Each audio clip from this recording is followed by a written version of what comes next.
Depuis qu'il est au pouvoir, avec des citations très compliquées, Fachi n'a jamais affiché visage flegmatique. Et tu sais qu'il fait sa politique historique seul, avec une réflexion du stoïcisme, Mukantombolo, mal compris par les hommes de science, mal compris par le chercheur. Mais Fachi est là. Qui savait qu'un jour, Félix Antoine Tshilombo Tshisekedi, oh, il y a Benga Kabila qui est partenaire très compliqué.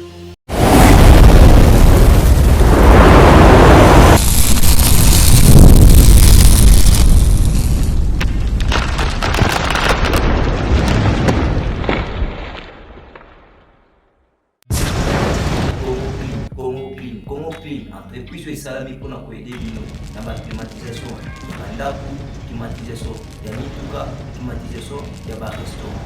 Par programme il y a la climatisation, il y a la chambre forte, pour nous créer pour nous résoudre l'amour. Tout à l'heure pour l'entretien, réparation, troupé, montage, il y a la climatisation à nous. Pour que vous ayez un problème parce que vous avez des techniciens ou vous allez qualifier. Pour que vous ayez un numéro 089 38 02 531. Dans la les sous. 089 38 02 531 097 84 81 585. Vous avez vous allez la boulevard de 30 jours, dans les mêmes Paul ici, Benga, Congo Clim, pour la solution. Le peuple congolais nyonso aza ici Kazali, Nord Kivu, Sud Kivu, Kiangala, Tchengerero, Rosaoya, Nira Congo. Na bosanité congolais nyonso oyo azali kota Kinzamveti Mayangi Ituri kuna na fin fond Ali Bongo na bosanité les Congomani de père et de mère o bazana bafasende Bouaga Boumasi Bongola l'air est grave après bino ba salutation et belle bisika boali. Mais comme chef de l'État Félix Antoine Tshisekedi Tshilombo se porte très bien avec sa femme, avec sa famille. Le peuple congolais mobimba, malgré mal compris par le peuple congolais, mal compris par les gens de l'UDPS, mal compris par le monde entier. Congomani, je sais que je vous avais déjà parlé, je vous ai déjà enseigné sur une méthodologie complot international et comment on peut déjouer complot international. Macanisi, machiavélique, diabolique, il y a 1885. 1885, till 2025, ça fait 135 ans que le Congo démocratique du Congo a été baptisé un État indépendant, mais pas souverain. Et lorsqu'on parle de la souveraineté, Yamboka Izalaka peuple Namadeli. Mais Biso Toalaka État indépendant. Congomani. C'est pourquoi je dis ceci, Mobutu qui était tantôt centrafricain, tantôt soudanais, tantôt équatorien. Mobutu. Ayebaka déjà. Qu'est-ce que Mobutu dit? Après moi, il y a la délige. T'as la délige. Et Laurent Désiré Kabila est venu. N'est jamais trahi après avoir trahi. N'est jamais trahi après avoir trahi. Que son âme repose en désordre. Aujourd'hui, Laurent Désiré Kabila nous a amené Moutebousi, Bizi Makarera, Hanga, Nyamugaragiye, Murega, Julie Françoise, Léon Sondarugabiye. Yoka bakombo batu, tonalité moko très compliquée. Mungarero Kabunda Françoise. Batouana Baya Bazoua le dessus, il y a armée congolaise. Et le président Félix a yé le loi Koutanagina Badega moko terrible. Et on a vu les soi-disant son fils, Joseph Kabila Kabange. Oh, il y a le dit que M23, ils ont les canissi yaba congolais. Après 18 ans. Kabila Kabange. Oh, yo, monsieur Zoé Akolobaboy. To kota na famille à Laurent Désiré Kabila na 1997. Congomani, tu es où? Congomani, tu es où? Complot international. Comment déjouer complot international? C'est là où Fachi Beton s'est fait un imbécile pour tromper les imbéciles. Mais Fachi n'a jamais été imbécile. Congolais, les lotoko solo la makambu ko le ganaka chamboka. Vous le savez que il y a insécurité, terrorisme, banditisme, il y a Congo aujourd'hui 30 ans. Maintenant, tu sais que il y a ça bonne. Parce que Laurent Désiré Kabila n'a koya naïe. La première des choses, c'est de fragiliser l'armée congolaise. Na yebisabino mukolo mususu ke Kabila le père a koti na Congo. Lorsque Laurent Désiré Kabila a outi rébellion azoya mutu na ye, makanisi na ye, azo visé kaka mupende ya Chalamwan. Que son âme repose en paix. La reine de la dynastie Moutouache. Aujourd'hui, donc c'est que Basilisibiso va valeur. Mais lorsque Laurent Désiré Kabila Kouya, qu'est-ce qu'il a fait? La première des choses, Kabila a récupéré Mboka. Mais qu'est-ce que Kabila a fait? Et logo ya liboso, Kabila a vendu côté Kabaka militaire. Quand Mobutu, mobile, quand Tchatch. Aujourd'hui, Mobutu a salaki quand Tchatch, on a pour que la champ de tir. Mais aujourd'hui, ça se champ de tir. Et comment va permanence, il y a officier au Rwandais. Et comment va résidence, il y a officier au Rwandais. Ndenge a commisaka 14e région militaire, 11e région militaire, 5e région militaire, 322e brigade a commissango propriété naie pour contrôler les officiers congolais zaïrois à l'époque. Congoman, un professeur Kenya Mazrui, il dit quoi? Depuis 1968, cet homme-là qui est un Kenyan, mais Azako travaillait dans le passeport zaïrois. Et professeur Kenyan Mazrui était le haut représentant. Il y a Zaïre à l'époque, dans l'organisme international à haut niveau. Mais qu'est-ce que Paul, monsieur professeur Kenyan Mazrui a au comment? Comment imposer cette philosophie Yimatuti en République démocratique du Congo, Zaïre à l'époque? Et c'est là où aujourd'hui, tout le monde Yimatuti a commis ça, a commis vivre en live. Et le club de Paris à l'époque a imposé Mobutu, Barthélemy Bisengimani. Et cet homme-là, il fut conseiller directeur, et il fut à Sala intérim, il y a premier ministre pendant 3 ans, Nazaïr à l'époque. Mais quel a été l'objectif de Barthélemy Bisengimani? L'objectif principal de Bisengimani, c'était de créer le découpage territorial, il y a Grand Kivu. Parce qu'à l'époque, Grand Kivu, ils allaient Kivu Moko. Mais aujourd'hui, depuis que Barthélemy Bisengimani est venu, Tatawana Akata Grand Kivu. C'est pourquoi tout ce comme Nyamibwe, Katana, Kabamba, Kabambe, Kamanyola, Sake, Waligale, Waluma, Bache, Bayindu, tout comme il a Babikolo Belé, parce qu'il a réussi à balkaniser l'Est de la République démocratique du Congo. Wana Mobutu. Laurent Désiré Kabila n'a jamais trahi, il a trahi. Joseph Kabila a eu. Et Kabila était incapable de parler, de s'exprimer devant. Kabila était incapable de parler, de donner la déontologie panafricanisme. Parce que Kabila manquait quoi dire. Kabila yana babut. Kabila yakina babut. Si réellement tu l'as bamboka sérieux, on devait arrêter Kabila. Effectivement, mais à cette époque-là, il y a qui passe à arrêter Kabila.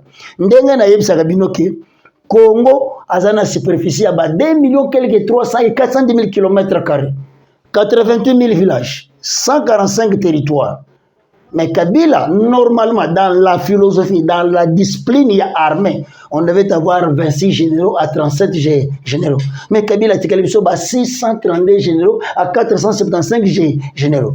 Et parmi tous ces officiers-là, il n'y avait que 47 officiers de père et de mère. Les restes, c'est là où vous avez remarqué en 2012, Kabila a une ordonnance, il y a permutation, il y a chargé des opérations, il y a officier supérieur sur Nord Kivu, Sud Kivu, Boya, Yebisa Kabila, il y a donc Nord Kivu, Sud Kivu, il y a Bango, donc Bango va s'agir soda. Il y a contre il Sud Kivu, dans Nord Kivu. C'est pourquoi M. Jacquemain Chabani, l'ancien secrétaire de l'IDPS, je suis venu interpeller ta conscience. Tu étais secrétaire de l'UDPS au Siana Likanisia, j'ai dit ça pour 2011 pour te contrôler le serveur central. Et aujourd'hui, tu sais que le père s'est tapé la poitrine une fois l'UDPS au pouvoir. Tokozalana M. Jacquemain Chabani, comme ministre de l'Intérieur. À part Jacquemain Chabani, Tokozalana M. Valentin Mobaki. Et aujourd'hui, aux ministres de l'Intérieur, selon prophétie, légué, laissé par tu sais que le père, le Sphinx. Mais aujourd'hui, aux Akosalanin, le ministère de l'Intérieur. Le ministre de l'Intérieur, M. Jacquemain Chabani, la République avec 145 territoires, l'UDPS Azanab administrateur territorial, Boni. Aujourd'hui, dans la ville province, place Yomoko, ministre de l'Intérieur, au Fandi. Place Yomoko, place chef de l'État Fachi Béton. Très intelligent de plus que tous les Congolais. Très intelligent de plus que son père. Très intelligent de plus que tous les cadres de l'UDPS. Très intelligent de plus que tous les corps scientifiques. Parce qu'il est le seul président où il y a eu un système de sciences au Congo. Nous avons rêvé de développement au Congo dans 3 ans. Mais les hommes de sciences ont dit que c'est impossible. Et tandis que Nakala, bazo coulait béton 45 jours à 50 jours. Et la technologie a changé. Aujourd'hui, bazo coulait béton à 17 heures. Na lobby na tongo élévation ibandi. Mais les hommes de sciences ya Congo, baboya balobi que c'est impossible ya ko développer Congo dans 3 ans. Ah, les hommes de sciences, les incrédules scientifiques, l'intellectualisme périmé de la République démocratique du Congo. Congo man. Et lorsque Makamboni Salama qui tout Kabila Tikalibiso ba officier, ba kirikiri hanga, John Kasasiro Tambwerero, Ilunga Kapeta, mais qui n'est pas Ilunga Kapeta, un faux généraux. Des places à découvrir, mais c'est Tango Fort, capitaine, il y a RCD Goma, mais Tango Fort, il y a Congo, les loisana 4 étoiles. Général passant rouge 4 étoiles, mais rebelle, il y a RCD Goma. Tandis que Tango Fort, il faut promotion. Il y a Kagsi, capitaine. Mais aujourd'hui, Tango Fort 4 étoiles. Et où tu vois? Brassage, mixage, intégration. Congo man, c'est l'heure grave. C'est l'heure grave qui vous parle. C'est l'heure grave. Politique est combien elle mais l'heure grave. Politique est combien elle est mais l'heure grave. Et on ne peut pas résoudre les problèmes sociaux, tandis que politique, il y en a cocoso.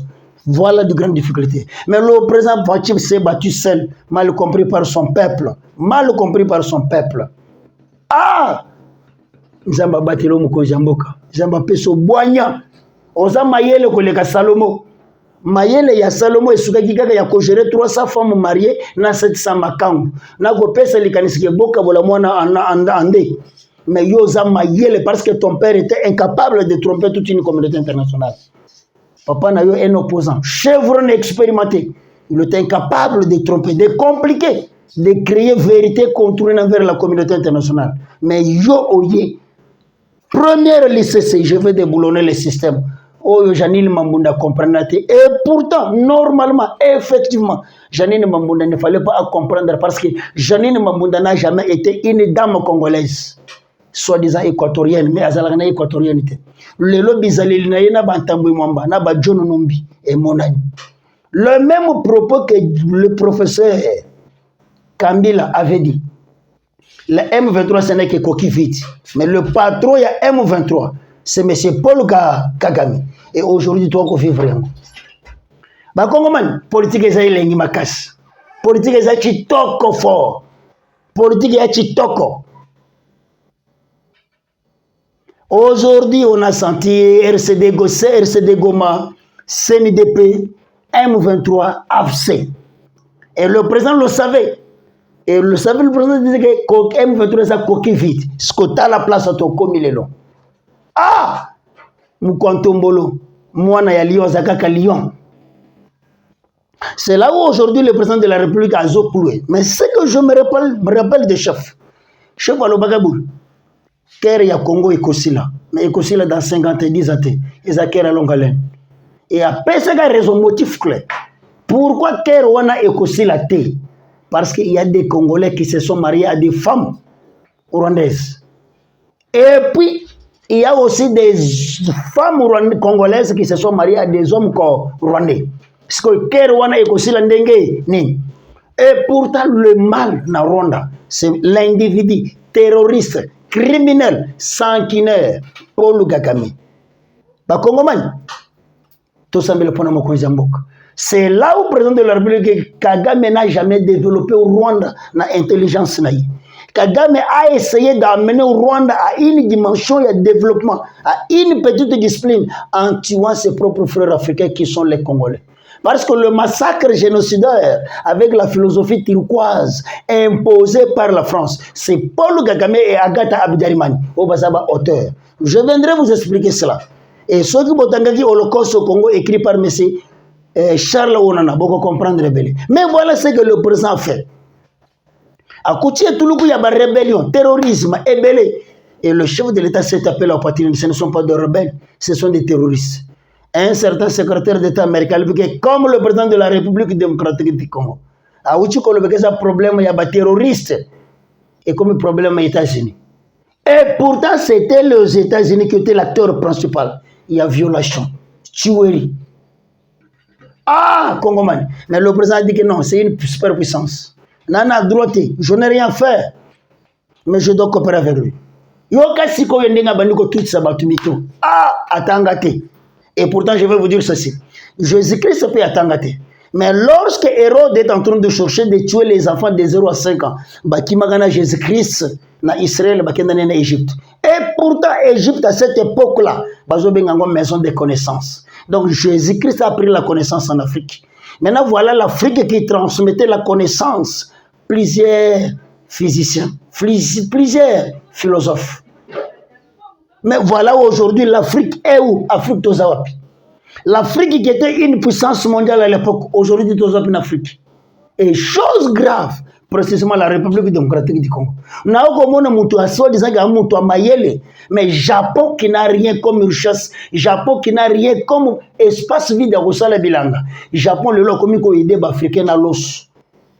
Surtout la République démocratique du Congo, Japon a aidé Bissot à l'os, dont du Japon. Et naokomona mutu ya mayele soi-disant ministre de la coopération internationale mutu ya mayele akoyiba loso wana poatek Congo bato mayele ya Congo fachi meton accorde-nous la chance de décapiter les intellectuels périmés de la République, les soi-disant intellectuels bayaga pona ko sunga yote bayaga pona ko yiba mbongo ya peuple congolais.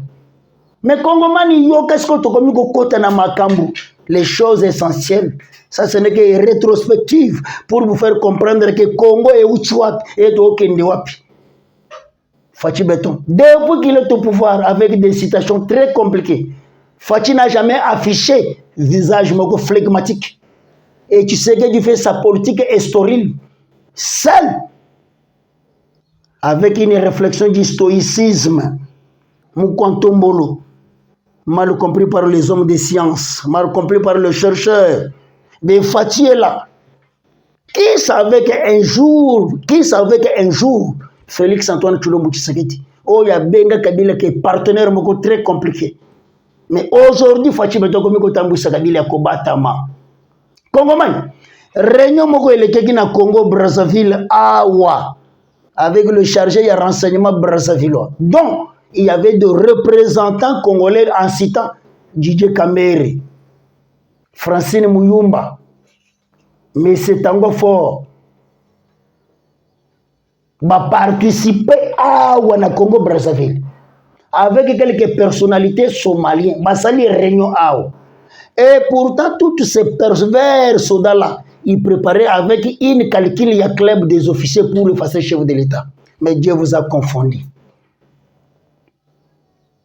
Vous voyez que le président Félix Azana passe parce qu'il est en train de faire un effort que Congolais allons on a ma petitesse. Mais Congoman, vous comprendre Fachi Betota. Mais je vais vous rappeler quelque chose. Un grand journaliste d'investigation, Charles Onana. Pas le petit journaliste terroriste.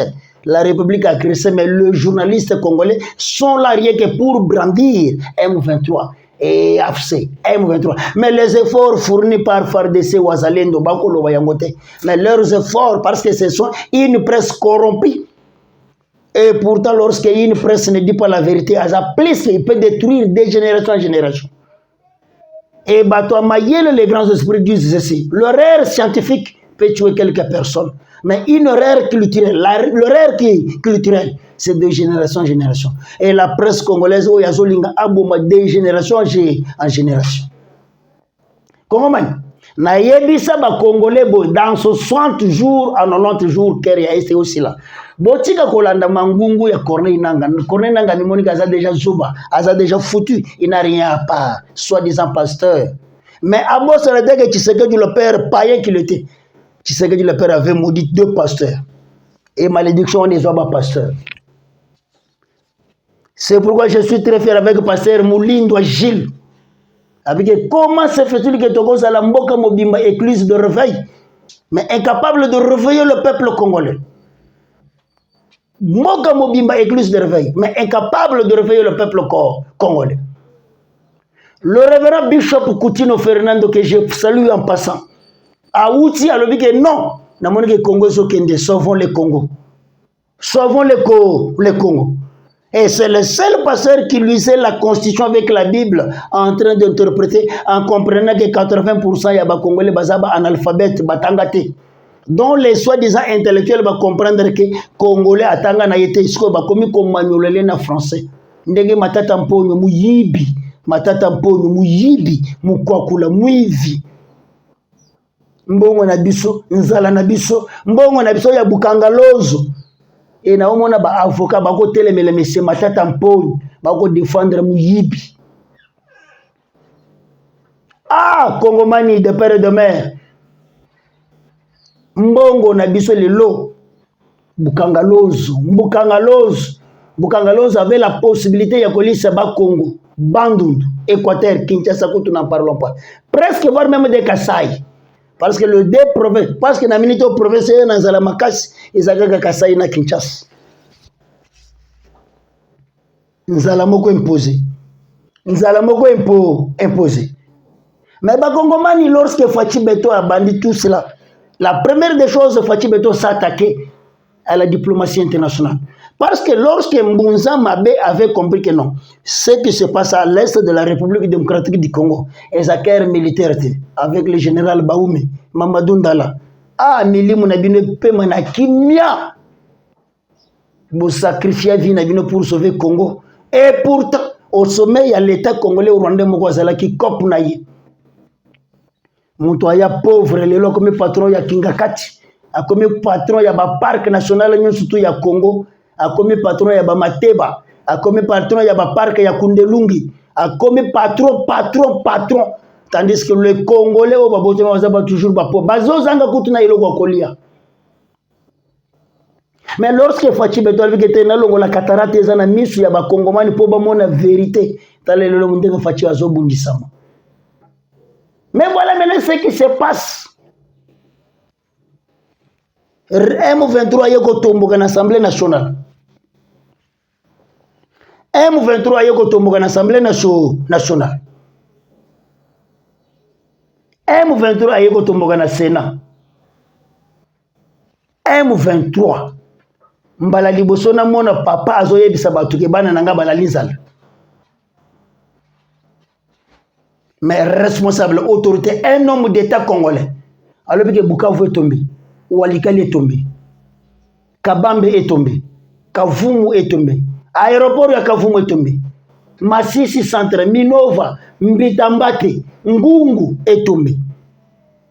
Eh, papa, Asa papa de Azaïm 23. Mais Fachi Beto regardez que je me suis fait un imbécile. Maintenant aucun de naïka ka malembe vérité comme on a et vérité le monan. Ba Congomani tout ça le pona moko jamboka.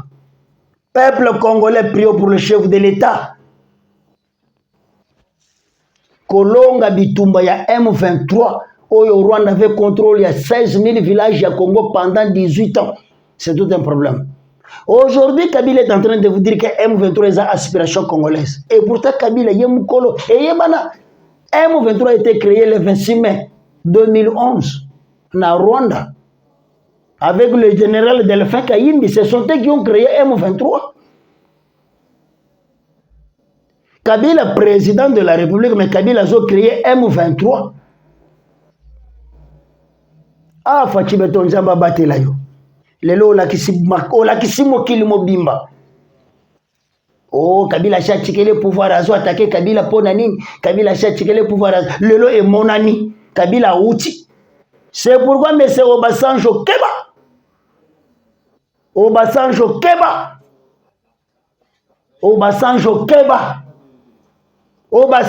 Keba. Commissionnaire. Obasanjo si aujourd'hui service à sécurité ya Rwanda eza ko sala ce contrôle na Congo eza Obasanjo.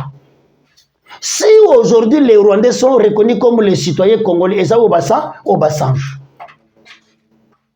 Mais aujourd'hui, Obasanjo azoya ko plaider pour Kabila zonga lisusu na mboka. Mais c'est Obasanjo. Nana benganaki Kabila. Nana benganaki Kabila.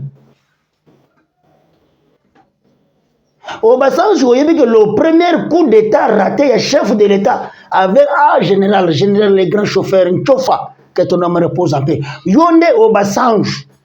Na bantambu mamba président ya Sénat a salué photo ya Mounena chef de l'état en sachant que Tshisekedi va mourir. Au Kossi, tu as rencontré Béton Mukishi. Tshisekedi est venu redonner l'image à la République démocratique du Congo. Le président Fachi est venu corriger les intellectuels périmés, pourris. Lorsque Batubaza kozele que Tshisekedi va kende na Luanda Doha et lorsque Bazele Tshisekedi na Doha, yoka siko changi ya beti bango. C'est pourquoi Prince Penge, Keba, mukolo wako violer moi sinayo. Ba mwana na yo ya liboso violer mama na ye. Yo violer moi sinayo mwana na yo ya liboso. Ba bomi tata na yo ba kati mutu ba chena nzete. Prince Penge Keba. Et puis na boye biso na batetela kombo Penge zalaka te. Yo zaye Penge ya wapi? Batetela bazalaka na ba communauté ba américain ba Obama o chungi. Mais yo e Penge uchi wapi?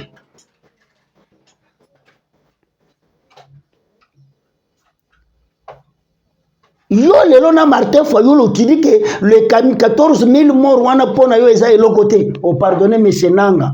Martin Fayulu ozalaka M23. Madidi ozalaka M23. Mutu abotama avant commune ya Ndili ezala. Mais ya sa botama ki déjà.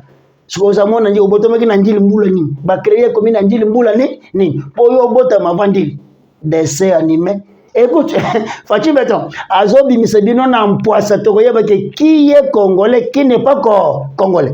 La République démocratique du Congo entrée par 9 pays limitrophes avec les 11 frontières fragilisées par soi-disant. Bateau Bakotine, famille Laurent Désiré Kabila, en 1997. Joseph Kabila Kabab, Jeannette Kabila. Ba mapasami bale oya botamina oya botamina manono. Na Zoé Kabila oya kotaki na famille ya Laurent Désiré Kabila en 1997 na monsieur Sadik Koulouna voyou. C'est l'air grave. Congoman, ça ce n'est que tosi tosalaki mota ya absence mais tozongeli masolo. Et je vais vous dire ceci. Je vais vous relater qu'est-ce qui se passe entre le renseignement militaire et Congo Brazzaville. Donc les officiers congolais va participer à la réunion. Oyo tomonaki chef d'état-major sortant Padiri Mulemba asambaki na ndolo. Oyo tomonaki l'ancien chef d'état-major Christian Chouewi alekisiki ke mikolo na prison ndolo. Oyo tomonaki Frank Tumba Bwamunda bafundaki yeke aza traître aza complice. Na oyo koyebisa bino ba vérité wana deuxième épisode. Oyo et le général Ilunga Kapeta akufi na prison akufeli nini parce que bakanga kayi oyo munga harero Kabunda Françoise ba vérité nino ya lobby les grave complot international oyo biloko koyoka na top Congo te chaîne kamikaze koyoka ngona radio kapité. Ça c'est la politique et c'est la diplomatie parce que Fachi Beto a 3 casquettes, il y a diplomatie, il y a politique et politicien. Tandis que Martin Fayulu a le Kolomoko. Aujourd'hui, Martin Fayulu, la top Congo reconnaît que Tshisekedi n'était pas président élu et Martin Tshisekedi a violé l'électorat naïe. Mais Martin Fayulu est en train de chercher dialogue interne et inclusif. Denis Sezanga, Nakolodel Lubaya, les sous-hommes incapables de prendre une décision. Congoman, je vais vous dire ceci. Si aujourd'hui l'Afrique a été pris en esclavagisme, parce que l'Africain s'est trahissé eux-mêmes. Lorsque Lumumba a dit que non, moi je ne peux pas craindre Lumumba Boulongoli Kobanga, Lumumba a eu détermination. Toujours même en Belgique, divisé pour mieux régner. On a utilisé un Africain en combat Moïse Tchombe pour tuer M. Lumumba. C'est de la même façon avec M. Thomas Sankara. Lorsque Thomas Sankara voulait mener le Burkinabé à la hauteur, on a utilisé un Africain. M. Blaise Kampaori. Ce qu'on a le sort, il y a Blaise Kampaori. A comme il y a Mapeka, au Canada, Mambofeli, dans le restaurant à Côte d'Ivoire. Les sous-hommes incapables de prendre une décision. Fachi Beton.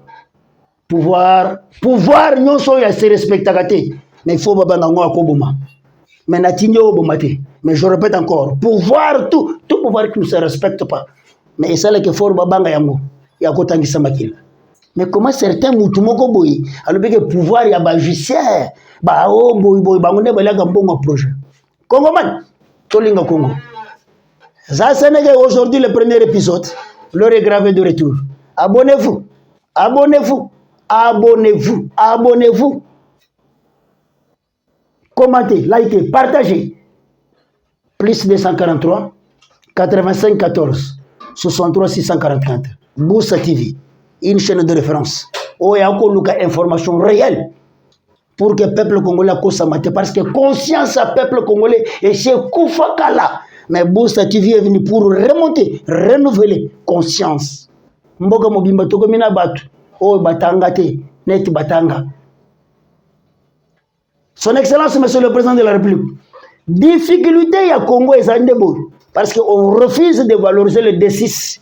Donc on paie sa confiance, il n'y a pas de à des thèses à doctorat. Mais incapable de payer sa philosophie à administration claire dans la ville province de Kinshasa. Mais les lois en Assemblée nationale, on a l'édition théâtre, vous foutez les enseignants au collier en bon côté. Eh! A comme on a un blouson, on dirait moi na moi. Mais qu'est-ce que c'est? Mboka Moudimoto, ok, what? Fachi béton. Kwebe Kimpeleta dit ceci: ne faites pas confiance au peuple congolais. Parce qu'au Lingi Congo Mingi, depuis CAC, aux oies Madame Chika, que j'applaudis, secrétariat particulier, chef de l'État, une femme forte. Dengamogona Thérèse Kaikwamba, femme avec F majuscule. Plus 243 85 14 63 644. Abonnez-vous. L'air est grave. Fachi Béton. Très sage, de plus que son père. Très intelligent, de plus que son père. Vive la République démocratique du Congo. Vive les Congomani. Vive la République. Le seul héritage qu'on a. Ciao. Ciao. Congo mon pays. Congo mon pays. Congo Clean. Entreprise et salami pour nous aider dans la climatisation. Mandaku, climatisation. Il y a Nituka, climatisation. Il y a un restaurant. Pour il y a la climatisation, il y a la chambre forte. Pour nous créer pour nous résoudre yango. Tout à l'heure pour l'entretien, réparation, tropé, montage, il y a la climatisation à nous. Pour que vous ayez un problème parce que vous avez des techniciens ou vous allez qualifier. Pour que vous ayez un numéro 089 38 02 531. Dans la barre de l'issue. 089 38 02 531. 097 84 81 585. Pour la biseau, vous allez la boulevard en 30 jours, la immeuble Paul C. Benga, Congo Clean pour la solution.